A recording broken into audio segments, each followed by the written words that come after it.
Y después de compartir la perspectiva local, entonces entraremos en un momento de discusión, en un momento de plantear preguntas, plantear inquietudes que trabajaríamos acá mismo en la jornada. De inmediato entonces invito a hacer uso de la palabra para que nos comparta su conferencia sobre internacionalización de la educación superior, luces y sombras, al embajador de Portugal ante la UNESCO, rector honorario de la Universidad de Lisboa. Invito a Antonio Novoa. Muchas gracias por la invitación. Muchas gracias a don Julio, al rector de este instituto. Es un placer estar aquí con vosotros e intentar deciros algunas reflexiones que además van a coger en las ideas del texto que el profesor Julio vos ha hablado aquí sobre el futuro de las universidades.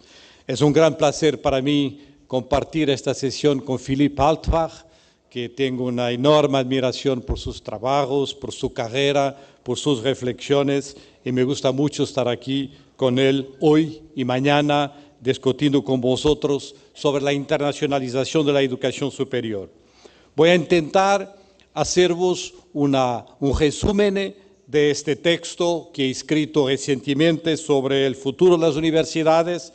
Me quedaré a las 10:15, me darán 40 minutos para hablar, puede ser un poco antes de eso, para tener tiempo de algún debate, de alguna discusión, que siempre es el más interesante, porque cuando venimos a estas ocasiones no sabemos muy bien cuáles son los temas, las cuestiones que la gente se pone en un determinado país, y muchas veces estamos hablando de cosas que son más laterales, pero que no son centrales para vuestras reflexiones. Entonces, os pido que sean totalmente a voluntad para cuestionar lo que hay que cuestionar, para poner otras cuestiones y para no quedar en mi presentación.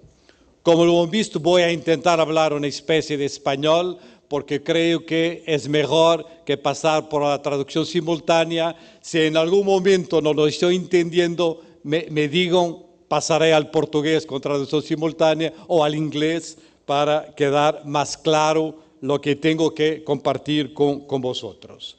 La idea central... No, porque lo he desconectado, es mi... Muy bien. La idea central que está en mi intervención es la idea de la centralidad de las universidades. No voy a hacer mucha diferencia entre universidades e instituciones de educación superior. Sé que hay muchos sistemas que tienen esta diferencia, pero cuando hable de educación superior o de universidades, voy a hablar de la misma cosa, en un cierto sentido. Esta centralidad de las universidades es hoy una centralidad inmensa. Y esto ha cambiado todo en nuestra manera de pensar las universidades. Las universidades hoy no tienen nada que ver con las universidades hace 30 años, hace 25 años. Han cambiado muchísimo. Esta centralidad viene de muchas razones y de muchos motivos. Claro que uno de los motivos principales es la expansión de los estudiantes de enseñanza superior en todo el mundo. Hoy hay más de 200 millones de estudiantes, habrá cerca de 300 millones dentro de pocos años, y esto quiere decir, hay que tener bien cuenta de este número, hay que decir el 5% de la población mundial. El 5% de la población mundial estará dentro de poco tiempo en las universidades como estudiantes de las universidades. Es el caso allá hoy en República Dominicana, que tiene más de 500.000 estudiantes para una población que no llega a 11 millones de personas. Entonces, el 5% de la población de la República Dominicana en estos días está estudiando en las universidades. Y esto es un cambio inmenso, no solamente un cambio cuantitativo, pero un cambio cualitativo en la misión de las universidades. Pensar la universidad de hoy no tiene nada que ver con pensar la universidad de hace 30 años o hace 25 años. Es una cosa totalmente diferente y eso es lo que voy a intentar compartir con vosotros. La segunda mudanza en la centralidad, por supuesto, es el papel de la ciencia. El papel de la ciencia en la sociedad del siglo XXI no tiene nada que ver con el papel de la ciencia hace 30, 40 o 50 años. La ciencia hoy está en el centro de todas las tecnologías. Todas las tecnologías hoy tienen una base científica y la ciencia está siendo el centro. El conocimiento científico es el centro de todas las grandes cuestiones de nuestro tiempo. Y la ciencia está involucrada dentro de las universidades y, por supuesto, estos dos movimientos, el movimiento de masificación de la educación superior y el movimiento de la importancia creciente de la ciencia y las sociedades contemporáneas, ha cambiado todo en la manera de pensar la centralidad de las universidades y su centralidad en las sociedades del siglo XXI. De ahí mucho interés político, mucho interés económico también, mucho interés social en las universidades. Las universidades están hoy en el centro de muchos discursos políticos, de muchos intereses económicos, de muchos movimientos sociales, y tenemos que pensarnos en el cruce de estos movimientos, lo que en Europa mucha gente habla de la agenda de modernización de las universidades. Yo voy a poner modernización entre, ¿cómo se dice? Entre comillas, porque voy a hacer algunos movimientos en el sentido de la modernización y algunos movimientos para quedarnos atentos a lo que quiere decir la modernización de las universidades. Este es el movimiento más fuerte en Europa. El espacio europeo de educación superior está marcado por una nueva agenda de modernización de las universidades, de la que se habla muy sistemáticamente y que está conectada con los movimientos científicos, sociales, políticos, etc.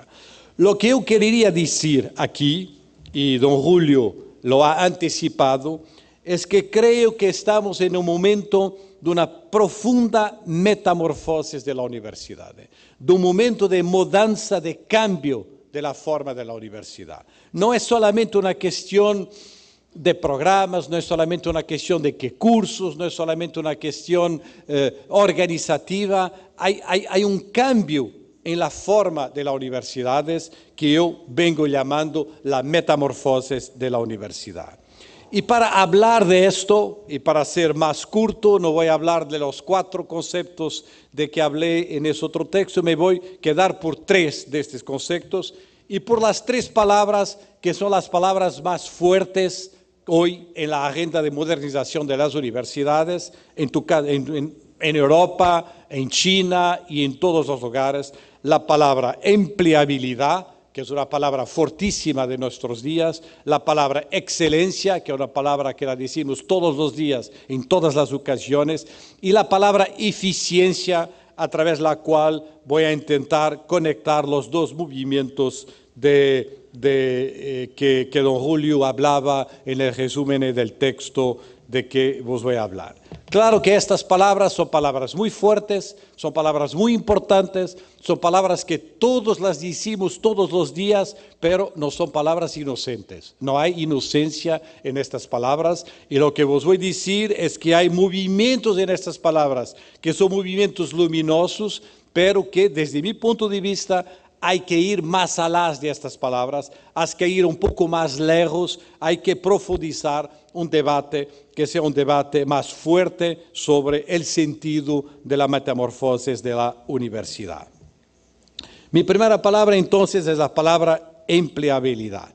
Es una palabra que está en la moda, es una de las más poderosas maneras de pensar, no solamente la universidad, pero también la educación y su relación con el mundo del trabajo. Y por supuesto que es una palabra decisiva frente al paro de los jóvenes, frente a los problemas de los mundos laborales, frente a los problemas de la tecnología, frente a las cuestiones centrales para nosotros de la automatización del trabajo en los próximos años, y luego se entiende que este sea un tema muy relevante para las universidades y es un tema que es un tema importante desde el punto de vista de la concepción de las universidades y de la manera de organizar el mundo universitario. Todavía dentro de las universidades, este tema es un tema que hay que conectarlo empezando a percibir que empleabilidad no es el mismo que empleo. En un cierto sentido, el empleo era una responsabilidad colectiva de los estados, de las sociedades, de las empresas. La empleabilidad es un problema individual, es una responsabilidad individual. Hay un cambio de responsabilidades entre el concepto de empleo, de trabajo y el concepto de empleabilidad.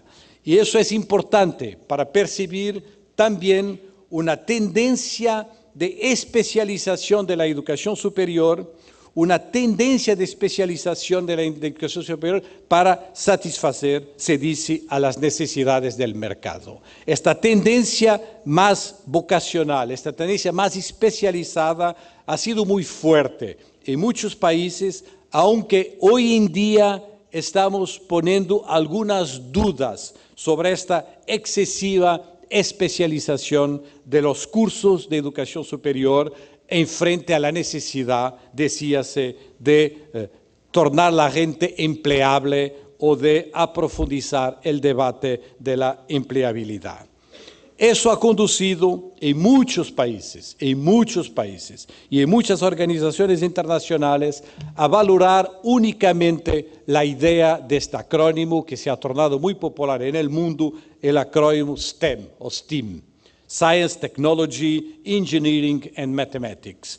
Como si solamente los cursos, las asignaturas que cabían dentro de este acrónimo, ciencia, tecnología, ingeniería y matemáticas, serían importantes y todo lo demás no sería necesario y no sería sujeto a financiación pública.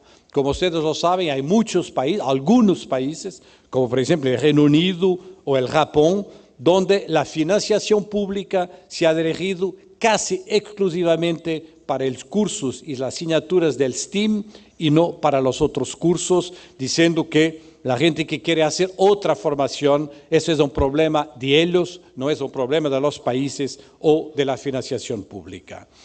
Estas tendencias son legítimas y creo que todo lo que está en este movimiento es un movimiento importante, pero yo quería llamar la atención para la necesidad de mantener en las universidades una amplia formación científica y humanística de base de los estudiantes, lo que los norteamericanos llaman la liberal education. La idea es que es necesario mantener una formación de base. ¿Y por qué?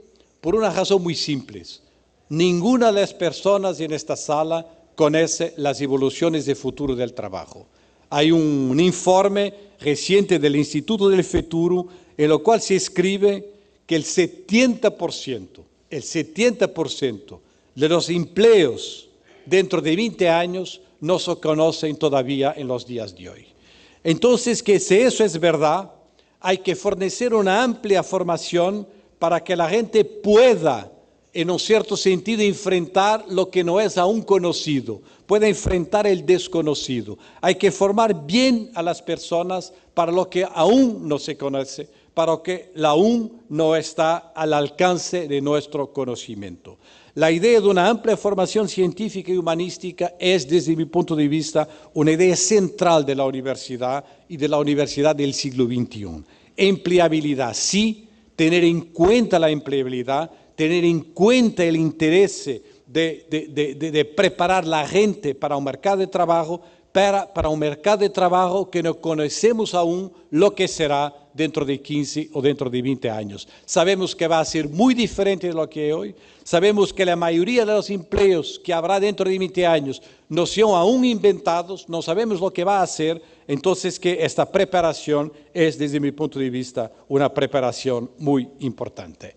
Y eso nos conduce inevitablemente, es un otro tema que no lo voy a aflorar aquí hoy, pero nos conduce inevitablemente a una revolución en la pedagogía de la educación superior. La pedagogía de la educación superior ha parado en el tiempo. Continuamos a impartir nuestros cursos, nuestras clases, como lo hacíamos hace 40 o 50 años. Todo ha cambiado en las universidades, todo ha cambiado en el entorno de las universidades y la pedagogía universitaria parece que se ha quedado parada en el tiempo, haciendo las mismas cosas, los mismos programas, los mismos cursos, de la misma manera, y eso es totalmente anacrónico. El modelo escolar, la forma escolar, tal como la conocemos después del siglo XIX, es una forma escolar anacrónica para el siglo XXI y tenemos que reinventar a esta idea de pedagogía de la educación superior.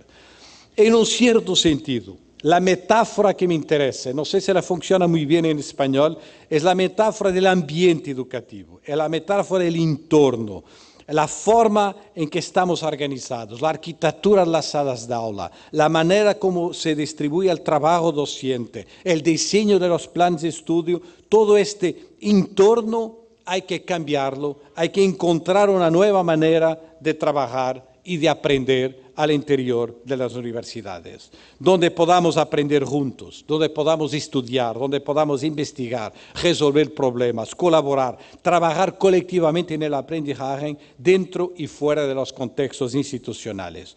Esto es lo que debe ser la matriz de la educación superior hoy en día y desde mi punto de vista, la creación de un nuevo entorno institucional es el primer pilar de lo que vengo llamando la metamorfosis de las universidades.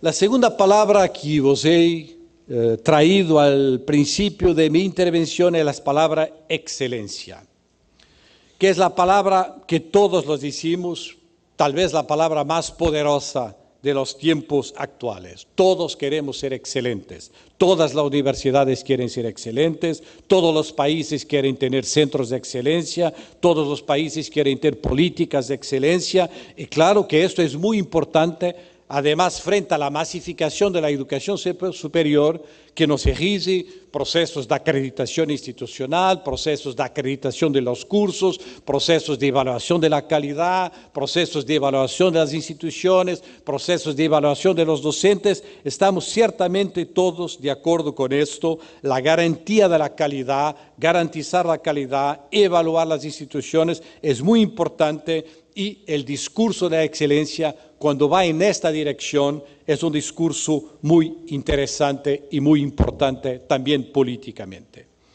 Pero está trayendo, desde mi punto de vista, este discurso está trayendo dos consecuencias que las veo como consecuencias negativas de la internacionalización del espacio de la educación superior.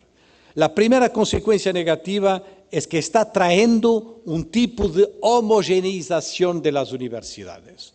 Los rankings, que son muy importantes en muchos planos, están trayendo una especie de un imaginario que es el mismo imaginario en el mundo. Están trayendo una idea de universidad como si fuéramos todos iguales, como en un cierto sentido, si uno va a estudiar los planes estratégicos de todas las universidades del mundo, que sea una pequeña universidad en China o una gran universidad en Estados Unidos de América, lo imaginario que está ahí es el imaginario de la Universidad de Harvard. Todos queremos ser como Harvard.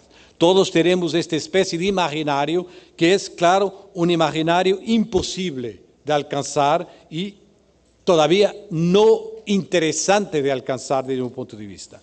Porque lo que hay que luchar es por una diferenciación de las universidades. Hay que luchar por una identidad propia de cada institución en su identidad, en su misión, en su inserción local, en su contexto. Y esto es muy difícil de hacer frente a un imaginario muy poderoso, político, mediático, que tiene también consecuencias desde el punto de vista de la financiación y del prestigio de las instituciones, que nos está imponiendo un proceso de homogeneización de las universidades. Philipp Halbsbach lo ha escrito en un texto muy importante que se llamaba, creo, The World Class Universities, las universidades de clase mundial, y como han creado un imaginario muy fuerte que desde mi punto de vista tiene cosas positivas, tiene sus luces, pero tiene también sus sombras y hay que analizarlo con mucho cuidado. La segunda consecuencia negativa, desde mi punto de vista, es un desequilibrio muy fuerte entre la investigación y la enseñanza. Porque lo que es posible de medir, Lo que es posible de hacer parte de la excelencia es el productivismo académico. Lo hablaremos de eso mañana en el tema sobre la profesión académica. Eso es lo más fácil de medir. Los papeles que se publican, los artículos que se publican, la tendencia a que nos tornemos todos escritores de papeles, escritores de artículos, escritores de cosas, y que dejemos para un plan secundario nuestras misiones de enseñanza y las otras misiones universitarias. Esta idea nos está conduciendo a muchos problemas éticos, muchos problemas institucionales, problemas de autoplagio, problemas de manipulación de resultados. Hay una competición muy feroz en el dominio de la investigación que nos está dejando la enseñanza para un segundo plano. Algún de nosotros en esta sala que quiera hacer una carrera de excelencia va a invertir en la publicación de papers, no va a invertir en dar buenas clases, en dar buenos cursos, en atender bien a sus estudiantes. Y este desequilibrio es un desequilibrio, desde mi punto de vista, muy complicado para el futuro de las universidades. Por eso creo que estemos todos invitados a reequilibrar las misiones de enseñanza y de pedagogía al interior de nuestras universidades, de reequilibrar nuestras inversiones y de intentar que este equilibrio entre estas dos tendencias se pueda hacer más claro. Y desde el punto de vista de la investigación, estamos invitados a un compromiso científico con los grandes temas de nuestro siglo, y eso nos invita a lo que yo llamo, a lo que los colegas del MIT han llamado hace un par de años la revolución de la convergencia, para evitar a los términos interdisciplinar o multidisciplinar, la revolución de la convergencia entre diferentes disciplinas para atender a los grandes temas de nuestro siglo: el cambio climático, las migraciones, la salud, la movilidad, la vida en las ciudades, la comunicación de confianza. Son los grandes temas científicos de nuestros días que no pueden ser trabajados al interior de las disciplinas tradicionales únicamente, pero que necesitan gente de la física y de las ciencias sociales, de la matemática y de las ciencias humanas, de la medicina y de la tecnología, de la ingeniería, para hacer esta idea de convergencia en torno a una investigación que no sea disciplinaria en el sentido tradicional del término, pero que se pueda abrir desde el punto de vista de una idea de convergencia. Entonces, en esta segunda palabra, la palabra excelencia, lo que quiero decir es que, claro, que hay mucha cosa positiva en este sentido. Los rankings tienen también efectos positivos en nuestras instituciones, pero hay que ir un poco más allá de este imaginario e intentar encontrar otras formas de concebir a nuestras instituciones y de elaborar los planes estratégicos de nuestras instituciones. Y finalmente una tercera palabra que es muy fuerte, que tiene muchas connotaciones, es muy polisémica, no le voy a poder trabajar de manera muy aprofundada, que es la palabra eficiencia. De nuevo, es una palabra indiscutible. Tenemos que ser eficientes. La ineficiencia de muchas universidades es inaceptable. Además, cuando están dominadas por corporativismos, por burocracias que ninguna persona puede defender, o por intereses que no son los intereses públicos. Entonces, que la eficiencia, la rendición de cuentas, los problemas de gestión, de gobernanza de las universidades son muy importantes, y ninguno de nosotros puede aceptar disfunciones y corporativismos que son muy perjudiciales a las universidades.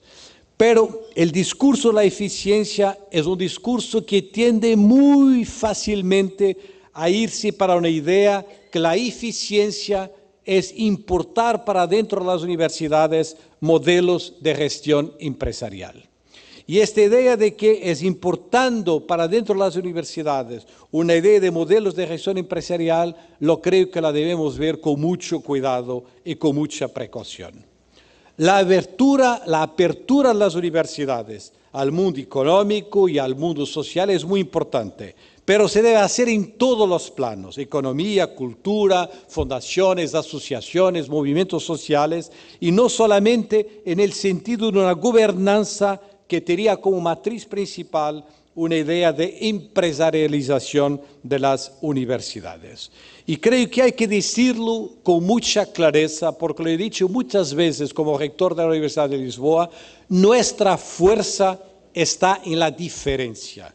En cuanto seamos instituciones diferentes de las otras instituciones sociales y económicas, seremos útiles. En el momento en que seamos iguales a las otras instituciones sociales y económicas, pasaremos a ser inútiles. Nuestra diferencia está claramente en el sentido de diferencia, y eso es lo que he intentado deciros aquí. Porque creo que verdaderamente, desde el punto de vista civilizacional, el gran tema que tenemos por la frente es la posibilidad de trabajar lo común. ¿Cómo podemos trabajar lo común en las sociedades fragmentadas, y las sociedades polarizadas, y las sociedades divididas, y las sociedades extremadas del siglo XXI? ¿Cómo podemos trabajar el común, lo común? Y trabajar lo común no es uniformizar, el trabajar en común a partir de nuestros diferentes puntos de vista. ¿Cómo puede ser la universidad este lugar de reconstrucción de lo común, un común que se ha perdido mucho en los últimos años por muchas realidades? Y por eso la idea de la universidad, que tiene una responsabilidad pública en la sociedad, es una idea, desde mi punto de vista, muy fuerte. Las universidades hoy están en el centro de las sociedades del siglo XXI.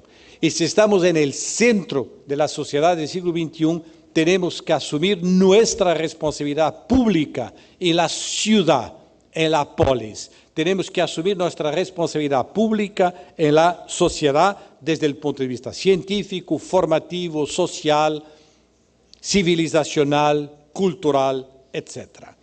Para eso hay muchas universidades que están creando en estos días lo que ellas llaman terceros espacios.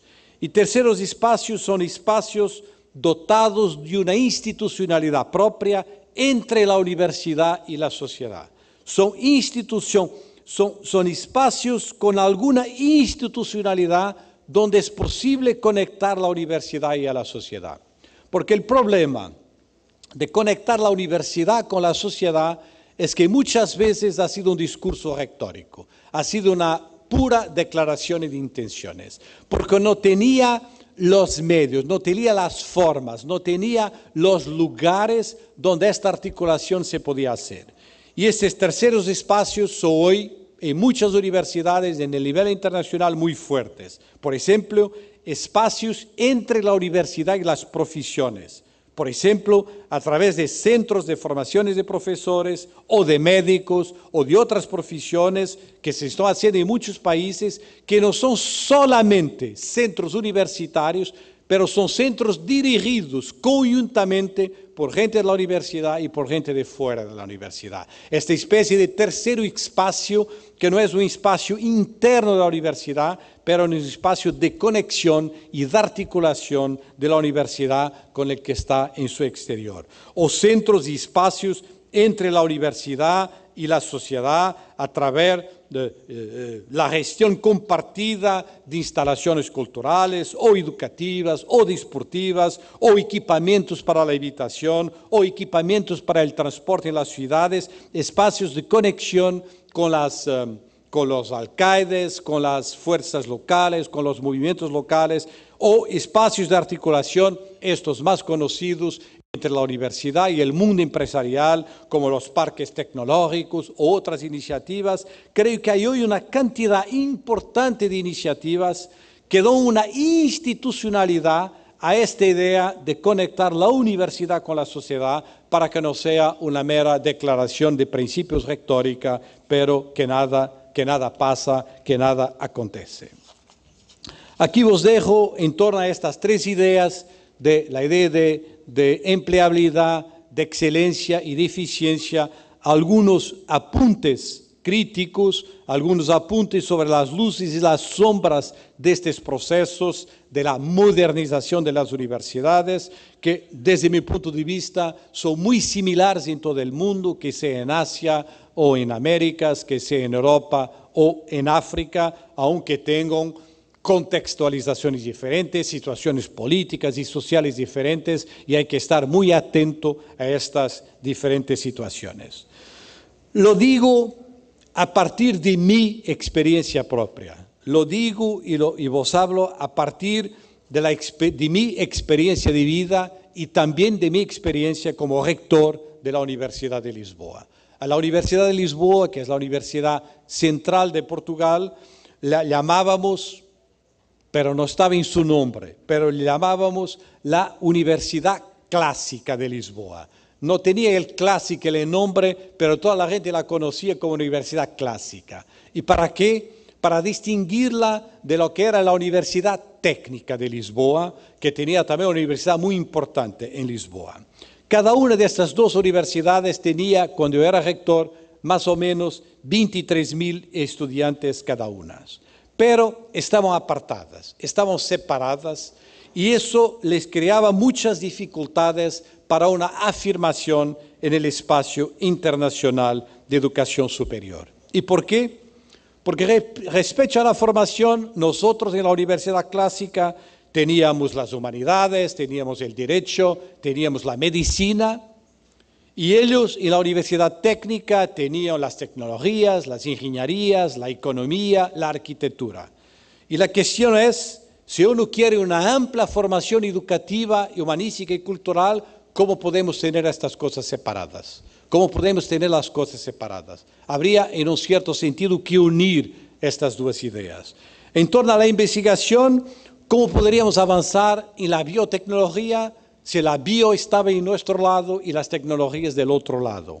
¿Cómo podríamos avanzar en la investigación, los cambios climáticos, si teníamos cosas de un lado, cosas del otro lado?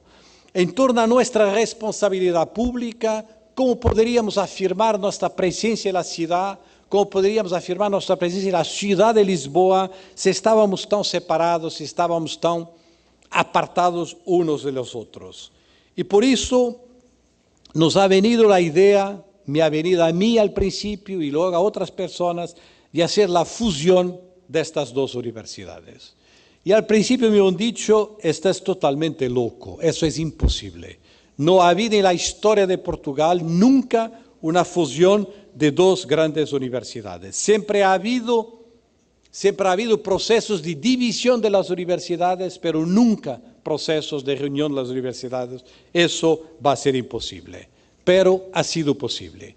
Y hemos construido en Lisboa una gran desde el punto de vista de su ambición, una gran Universidad de Lisboa, creando una reunión entre estas dos instituciones. Y lo que parecía imposible se ha concretado en 3-4 años, y hoy hemos iniciado de una manera muy clara la construcción de una Universidad de Lisboa, pero que tiene en su lema decisivo, la idea de ser una universidad de Lisboa para el mundo, que tiene en su matriz la idea de ser una universidad que se afirma en nuestra cultura, pero que pasa una idea de internacionalización.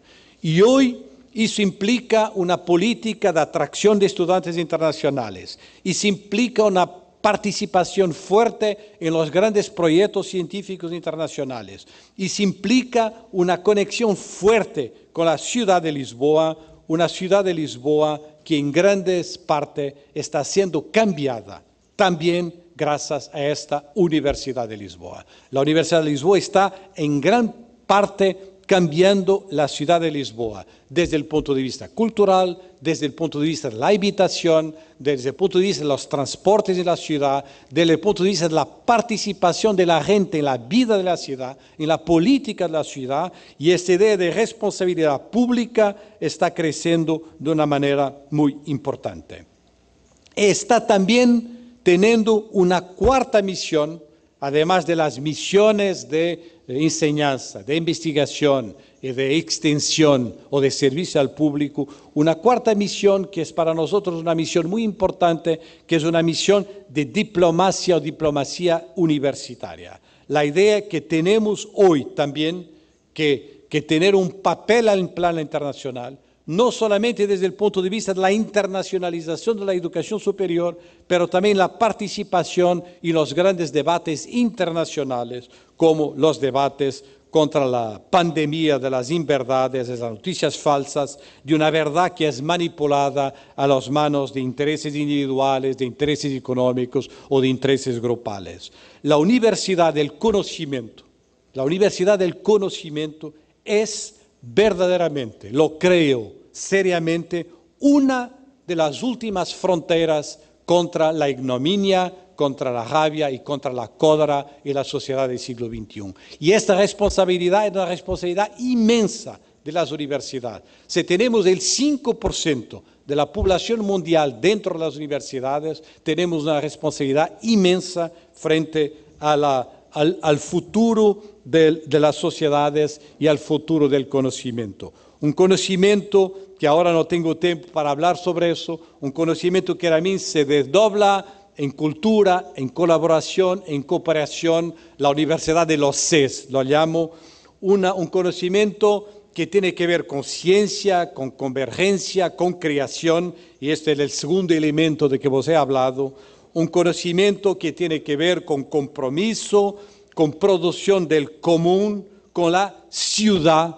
con la idea de la polis, lo que algunos de nosotros llamamos la universidad, cambiando el S por el C para definir este compromiso con la ciudad, no desde el punto de vista únicamente geográfico, pero desde el punto de vista social, político, cultural, desde el punto de vista de la polis, de la responsabilidad pública de las universidades. Para terminar, solamente deciros y quedar a vuestra disposición para hablar de esto, para hablar de otras cosas más técnicas o más de gestión o más de financiación o más de estudiantes internacionales o más de cooperación internacional, lo que sea que os interese, para deciros que el cambio en las universidades puede comenzar de maneras muy diferentes. Nosotros lo empezamos de una manera, hay muchas otras maneras de empezar el cambio en las universidades. Una cosa es cierta, el cambio va a acontecer. El cambio, la metamorfosis de las universidades es absolutamente esencial y debemos estar preparados para enfrentar este cambio dentro de nuestras instituciones. Lo tenemos que hacer al interior de las instituciones, siempre con una mirada dentro y una mirada fuera, una mirada de reorganización interna, pero una mirada de influencias y de inspiraciones que viene de fuera. Es en este debate entre el dentro y el fuera que podremos encontrar los caminos de futuro y de metamorfosis de las universidades. Y esto lo debemos hacer en libertad. La libertad es el valor principal de una universidad, nuestra autonomía académica, nuestra libertad. Pero la autonomía no es para servir lo que está dentro. La autonomía es para servir el público, para servir lo que está fuera de la universidad. Y esta idea de libertad para mí es totalmente esencial. Una libertad hacia el futuro. La rectora, la última rectora de la Universidad de Harvard, una historiadora que se llamaba Drew Fost, decía una cosa muy interesante sobre ese concepto de accountability, ese concepto de rendición de cuentas, aunque rendición de cuentas no traduce toda la riqueza y complejidad del concepto inglés, de la lengua inglesa de accountability. Él decía una cosa muy interesante, nosotros debemos rendir cuentas, siempre, en cada momento, pero no debemos rendir cuentas únicamente al presente. Debemos rendir cuentas al pasado y al futuro. Nuestra rendición de cuentas es una rendición de cuentas frente a las demandas de las generaciones futuras, frente a las demandas del futuro. Y para eso tenemos que tener, lo decía el gran filósofo polonés y francés, Jan Kelevich, el coraje de los comienzos. Tenemos que construir a nuevos ambientes universitarios y en libertad, siempre en libertad, tenemos que ser capaces de hacer este cambio de las universidades. Y por eso vos termino con la frase, que es una frase de un antiguo presidente de la República de Portugal del principio del siglo XX, que ha sido un gran académico de la Universidad de Coimbra y que hacía una frase que yo he adoptado como lema de mi rectorado en la Universidad de Lisboa y que me parece una frase que me permite terminar agradeciendo vuestra atención y quedando a vuestra disposición para el debate que se seguirá. Decía él, y esta ha sido mi frase en la Universidad de Lisboa, decía, una universidad debe ser escuela de todo, abierta, pero sobre todo de libertad. Muchas gracias por vuestra atención.